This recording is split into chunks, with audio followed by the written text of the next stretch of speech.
চিনির গাড়ির ধাক্কায় নিহত বিষ্ণু লোধের বাড়িতে আসেন সিপিআইএম বিশালগড় মহকুমা কমিটির নেতৃত্ব। বিশালগড় থানাধীন গজারিয়া এলাকায় প্রয়াতের বাড়িতে গিয়ে কথা বলেন পরিজনদের সঙ্গে। নেতৃত্বকে কাছে পেয়ে কান্নায় ভেঙে পড়ে নিহত বিষ্ণু লোধের অসহায় মা।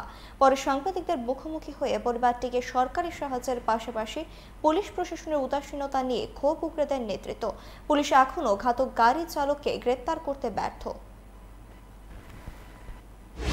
একটা নির্দিষ্ট রাজনৈতিক দল তার নেতা কর্মীদেরকে কর্মসংস্থান যেহেতু সরকারিভাবে দিতে ব্যর্থ, দলীয়ভাবে এই অবৈধ ব্যবসার সঙ্গে তারা যুক্ত হয়েছেন এবং এর পরিণতিতে চেলিখোলায় যে ঘটনা ঘটেছে সেই এলাকার সংগঠিতভাবে সমস্ত অংশের মানুষ প্রতিবাদে সামিল হয়েছিলেন এবং সেদিন এই এলাকায় পুলিশ পরবর্তী সময়ে পালিয়ে আসতে বাধ্য হয়েছিল। এই অস্বস্তিকর অরাজক পরিস্থিতি বন্ধ করার জন্য আমরা মহকুমা প্রশাসনের কাছে দাবি জানাচ্ছি। ক্ষতিগ্রস্ত পরিবারে প্রয়োজনীয় আর্থিক সাহায্য দানের জন্য আবেদন জানাচ্ছি।